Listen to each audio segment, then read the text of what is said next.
Okay, I am here on a rainy day in front of 11th hour with my new best friend, Jen. How you doing, Jen? Oh my God, I couldn't be happier. I just adore you, I love you, and I have to say Santa Cruz in the rain is my favorite place to be in the rain. It's literally raining on us right now. Everybody's blaming me that I brought the weather from England with me. Come on, I know, totally. I'm so sorry, love. But I love that you're not freaking out that we have to run inside No, right now. no. Okay, so, we could talk for an hour, but we're not, because we have to meet Saul Littman in about 10 minutes. Who we also love. Yes, over at Pleasure Pizza in downtown. But you had a book, you wrote a book that came out last week, right? It came out 2 weeks ago in the UK, and 2 weeks, today's okay. actually, Matthew, it's publication day. In the UK, sorry, Yeah. in the UK it's today, 2 weeks ago in the US. Okay, and what is it? Oh wait, it's Oh my God, is it hailing now. hailing? Oh my goodness. Ah! When do we have hail?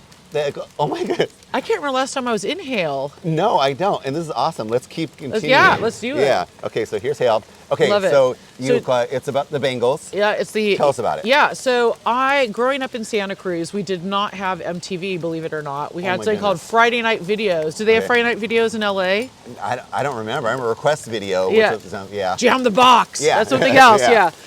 Oh! Oh my goodness. This is awesome. Let's see if we can continue this somehow. Yes. So I already have written 5 other books. Okay. And for this book, I'm like, I really want to write about some people that inspired me. Yeah. And so I started reaching out to anyone and everyone I thought that might know the Bangles, because they were one of my favorite bands. And I ended up, it was a 5-year journey, Matthew, but I ended up writing this with 3 of the 4 original members of the Bangles, Susan Hoffs, Vicki Peterson, and Debbie Peterson. Goodness. And look, who did you reach out to get some inspiration about the book, or did you interview people? I did over 100 interviews for the book. Yeah, over 100 interviews, and I have to say, some of the people that I work with a lot of celebrities, and I have worked with a lot of celebrities. My favorite people to do on this book, Henry Rollins, who I love. I try to sneak him in. He's kind of like my Easter egg. He was here 6 months ago. He played at the Felton Hall. He loves Santa Cruz. Yeah. He's in all my books. I always try to get him. I had him even in my Britney book. He's like, I don't really have much to say about Britney Spears. We'll find something for you. Somewhere. He has to be in there. So he does great interviews. And also my favorite though was my 2 other favorites besides Henry was the artist formerly known as Terence Trent D'Arby. Oh my goodness. Yes. Really? Yes. Wishing well. Dance, little sister. He is awesome. So good. Love him. Love him. Hilarious, smart, sassy. And then my other one that was hilarious, and I loved her immediately, Apollonia Kotero. She was Prince's love interest. She is a hootenanny. Oh my goodness. I love her. She's desperate to come to Santa Cruz. Okay, wait, real fast though. How did the Bangles connection happen? So the Bangles connection, I want everybody to remember that if you have a dream, follow that dream and don't give up. Because as cheesy as that, I can't say hashtag Santa Cruz. I always say that when I'm in the UK, but I'm in Santa Cruz. No, I use it all the time. Yeah. So I wanted to do the book. I didn't know anybody that knew the Bangles. So I literally emailed their website. I was like, oh, hi. Nothing happened. It's firing into a black hole. Then I went up on social media and I said, if anybody knows anyone that might know the Bangles gerbil, that might be able to connect to me, let me know. And an acquaintance that I maybe met once or twice hit me back and said, I'm actually working at Sketchfest in San Francisco, and I'm picking up Vicki Peterson to and from the airport. And she said, if you write a letter, I'll give it to her. Now, I probably would not offer that to anybody just because you never know, with celebrities, what they're going to be. Bless her, she did it. I wrote this letter, she gave it to Vicki, and then I forgot, nothing happened again for probably 2 years. And then one Saturday morning, I woke up and there's an email from Vicki Peterson saying, do you still want to do the book? Oh my goodness. Right? And then, so I talked to her for 2 hours on the phone, and she's like, okay, now you have to talk to Sue. And I'm like, Sue? She's like, yeah, Susanna Hoff. So I was like, oh my God! Okay. So the next day, I talked to Sue for 2 hours. And probably, you do a lot of events with celebs. It's 90% of the time, you're just talking like a normal person, and then you'll remember, oh my God, I had pictures of you all over my bedroom, like you're my idol. So it was an amazing experience. You know what? I feel bad because it's really raining on you. Okay, do you want to go out? So let's continue this in Pleasure Pizza. Okay, that was crazy. We got poured on, lightning. We had hail. now we're in the safety of Nextspace. We're actually meeting with Saul Littman right now, and he secured a room for us here. It looks, actually, I look outside the windows, and I don't think it's raining anymore. So drove us indoors. Yeah, we've had bad timing. Okay, the book has been out for 2 weeks now. 2 weeks. How's that experience been? So, Matthew, it's been absolutely nuts because I live in the UK for the most part, and seeing it be on the cover of the New York Times, being on NPR, I'm having the kind of success that with it that I never would have dreamed of. I'm just a kid that grew up in Live Oak, and the fact that I'm now, there's this great saying, work until your idols become your rivals, and I love that. I feel like the people that are on my wall are now not just my colleagues, but they're my peers. And I think it goes to show, it doesn't matter how crazy your dream is, but just go for it. It's been #1 in the biography and music section on Audible, on Kindle, and hardcover books, all three. It's just, seeing the #1 it brings out that competitive Harbor High swimmer in me for sure. So it's been amazing. And I love that I can represent Santa Cruz. That is so awesome. We've had like an hour discussion besides the interview here, and just like the music we like, everything is like, I think what you've done is like, you're really enjoying your life. What? It's weird because my biggest issue is reflection and appreciation, because my husband's like, I'm worried you're never going to be happy because I'm always like pushing for more. Yeah. But I think one of my friends, Hunter McPherson, was actually murdered about 20 years ago now, and that really taught me, you never know what's going to happen. So tell the people that you love how much you love them, and live fearlessly. Hunter was someone that lived fearlessly and went for the biggest goals he possibly could. And it's kind of a motto that I try to live by. Like, what's the worst that can happen? To me, the worst that can happen is not trying and having regrets. And someone says no. That's like the worst or thing. doesn't respond. Yeah, exactly. Ghosting's a big thing now. Exactly. No. It's like my son, he does video editing, and he's just reached out to a couple of bands like, hey, can I record the show, whatever? And they're like, yeah, sure. Yeah. Like, he just asked. Yes. That's all it was. Yes. Like, his favorite band, he gets to meet and stuff. Yes. And it's like, he's just a 21-year-old guy that's like, went to UCLA film school, and like, I want to edit. Let me like record my band. Yeah. And got it. There's this great, it was kind of like a virtual thing that was going around a couple of years ago called 100 Rejection Letters. Okay.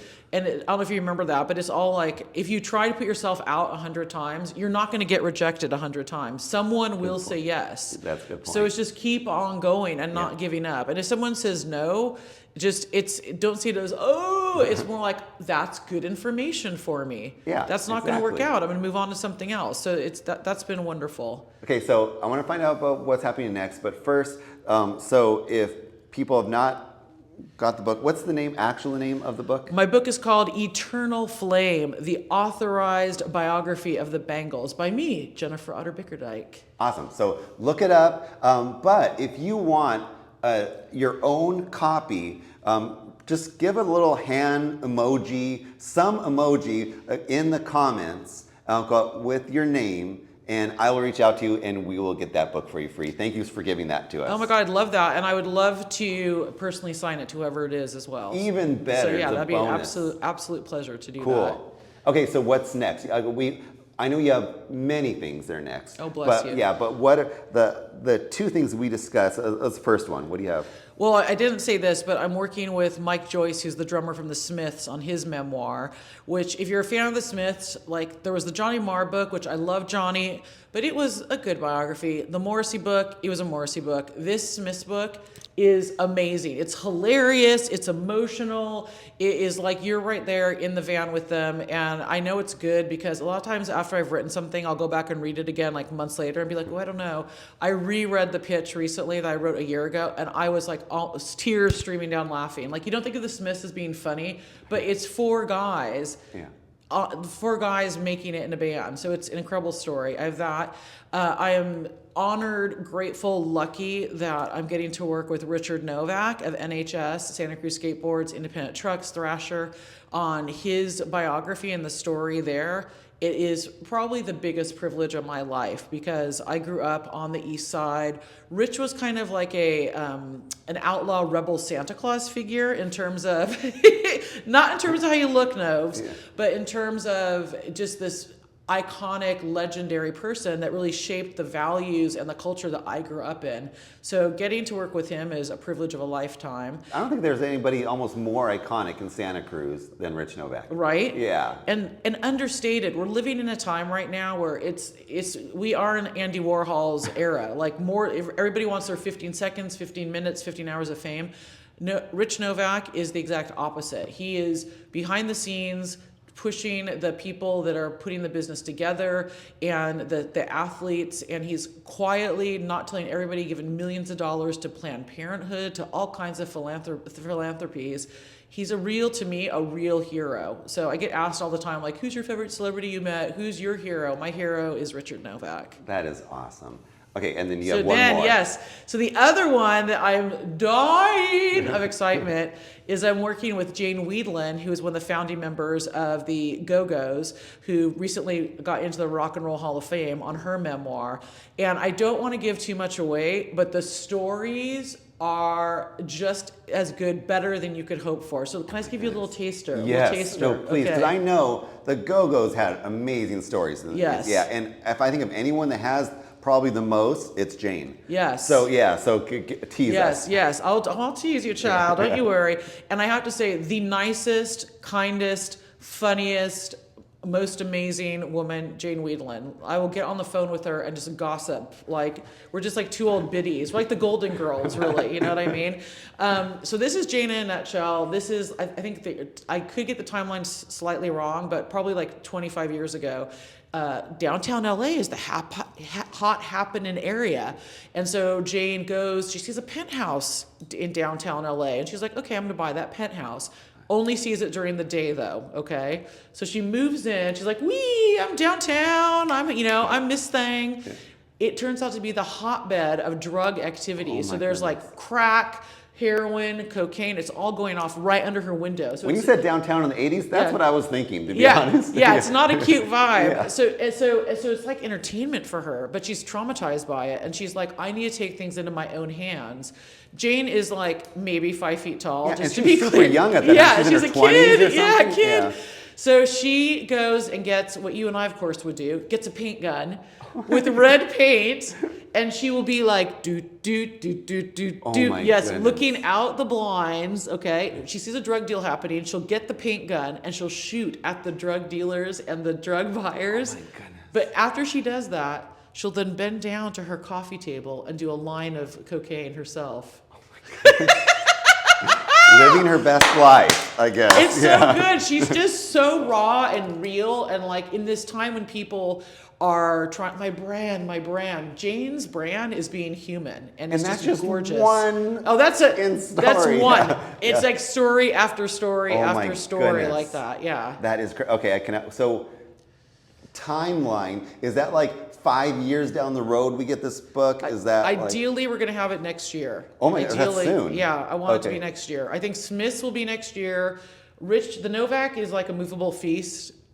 Because with Rich Novak, it's like, I'll be like, okay, I totally know the whole story, and then he'll reveal something. Like, can you just say what you know, the story you told me about Rich? No, I do not. I do not want to save myself on camera. Okay. Let's keep that for the book. Okay, yeah. I mean, there's just like, I feel like it's kind of like when you've been married, because I've been working with Rich now for 6 years on this project.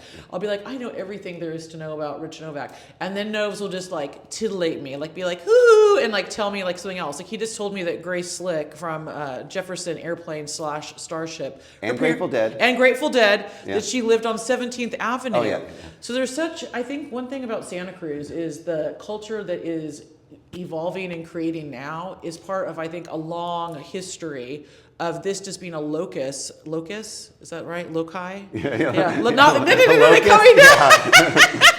know what that is. The seventh plague. Yeah, exactly. Santa Cruz. Yeah. I always say, like, to me, Santa Cruz is like a person, and it is always changing and evolving. But the spirit, the energy here is like nowhere else in the world, and I love it. And I think the fact that you're doing what you do, Matthew, the fact that I want to move back here so bad, the fact that Rich Novak is such a big part of it, it just shows what a special and unique place it is. Okay, so if people want to reach out to you, if they want to like know about the books you're doing, anything, is there like a central place that people can like follow you? Yeah, bless you. It's Instagram. It is. Yeah, it's Instagram. Okay. Not that. I mean, they're both Meta, but not Facebook. No. It feels different for some reason. It does. Yeah. So it's Jennifer Otter, as in the animal, Bickerdike. I know my grandma. You know what? My How grandma about also I put loved the it. link? Yeah, that'd be beautiful. Put the link. Yeah. Okay. Thank you so awesome. much. Thank you, Jennifer. This was so awesome, and I just feel like I need like 7 more hours of this. Oh, 70. I need 70. Yeah. But we'll keep it at the 10-minute and 29-second range here right now. Thank you so much for having me. I really appreciate it. Oh, thank you. Talk to you soon.